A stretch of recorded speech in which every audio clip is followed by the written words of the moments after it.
শুভ সন্ধিয়া বন্ধু বান্ধৱীসকল।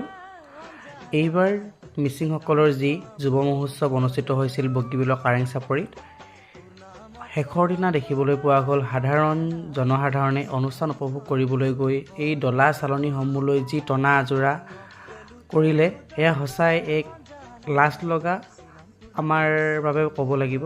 কাৰণ এনে এটা অনুষ্ঠান আয়োজন কৰিবলৈ যাতে উদযাপন সমিতিয়ে বহুত কষ্ট কৰিবলগীয়া হয়। তেওঁলোকে দিন ৰাত একেকাৰ কৰি এনে এখন সুন্দৰ অনুষ্ঠান আয়োজন কৰে আৰু আমি সকলোৱে চাবলৈ পাওঁ।